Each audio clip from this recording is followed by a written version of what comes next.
من الشیطان الرجیم بسم اللہ الرحمن الرحیم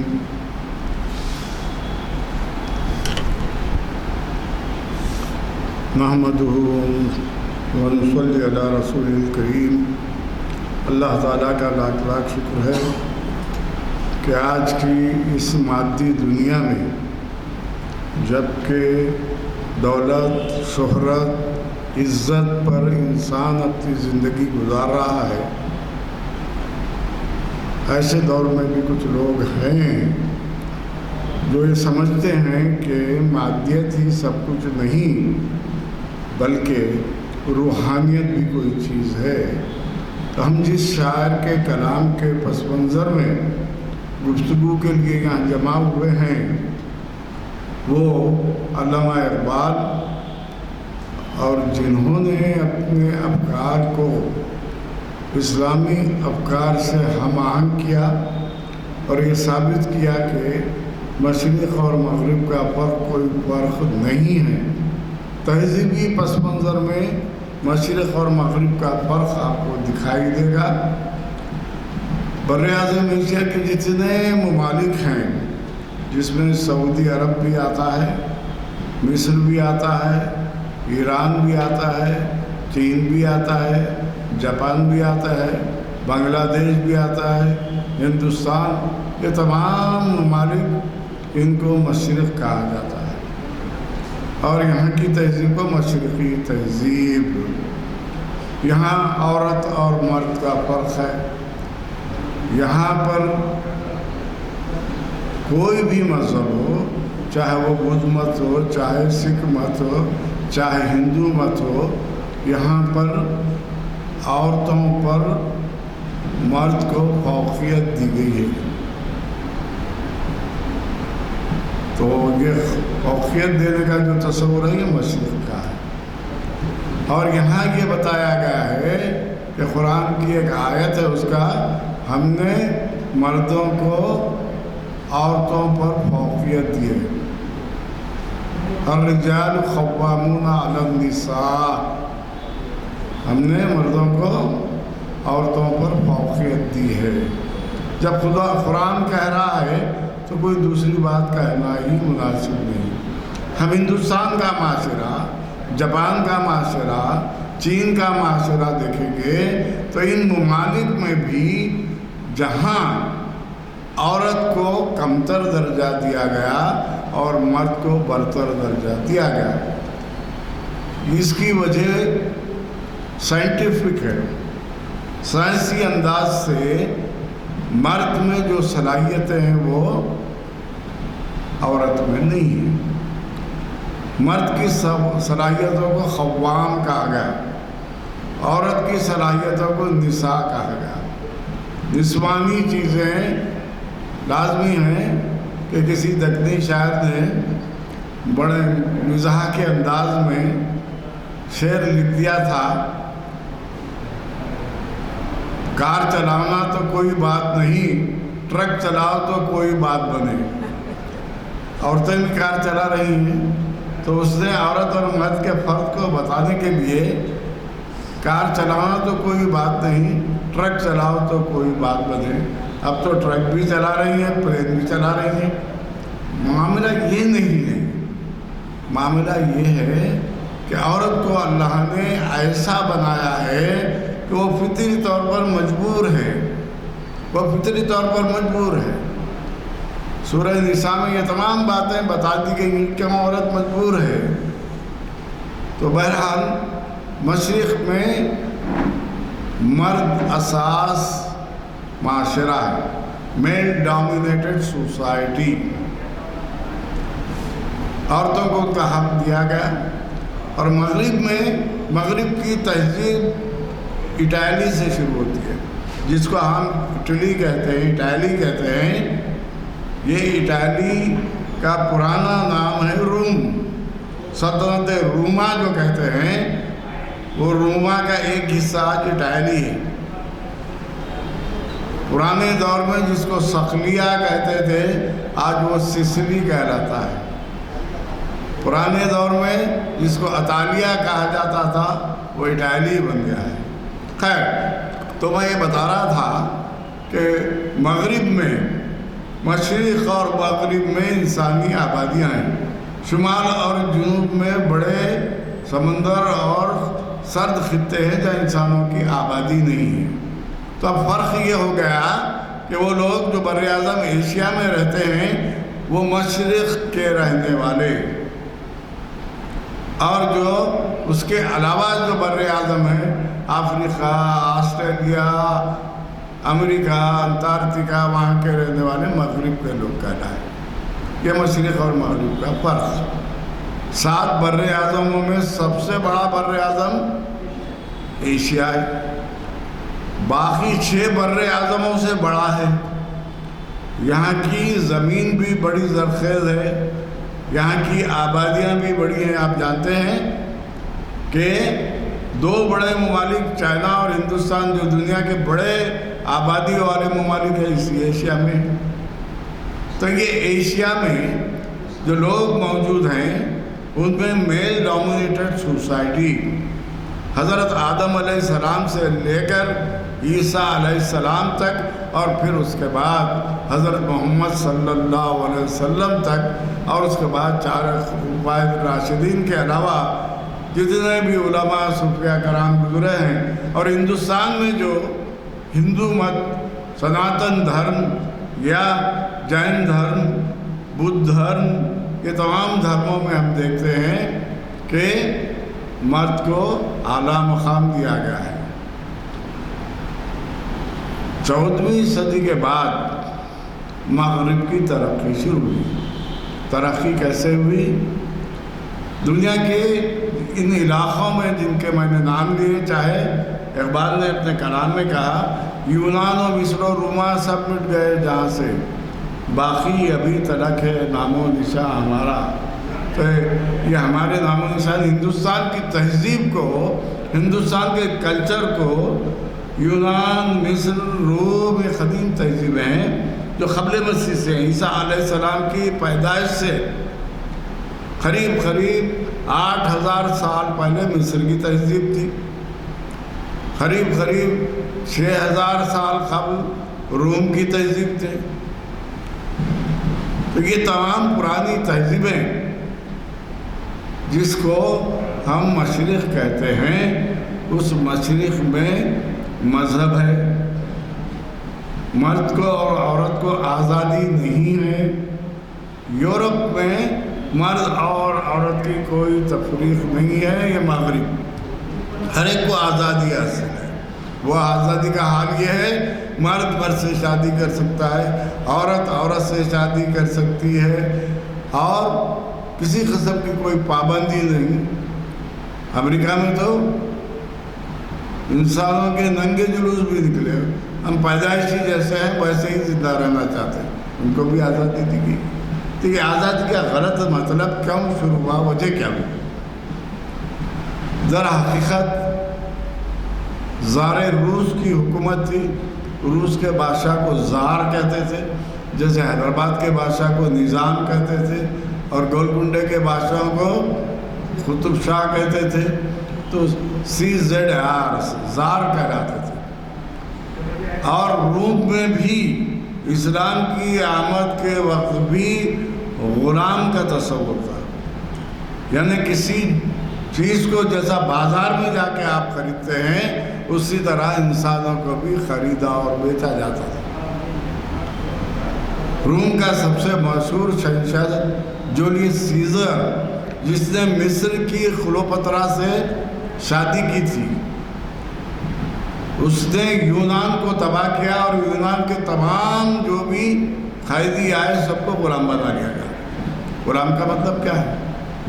کہ در حقیقت آپ کی ضرورتوں کی تکمیل کے لیے ملازم کے بجائے آدمی خرید کے رکھا جانا۔ حضور کے زمانے میں بھی تھا، حضور نے تو باضابطہ احکامات جاری کیے، اور یہ بھی کہا کہ تم یہ فریضہ انجام دو گے تو تمہیں 100 غلام آزاد کرنے کا درجہ دیا جائے گا۔ تو اسلام غلامی کی حمایت نہیں کرتا۔ روم کا جو سب سے پرانا مذہب ہے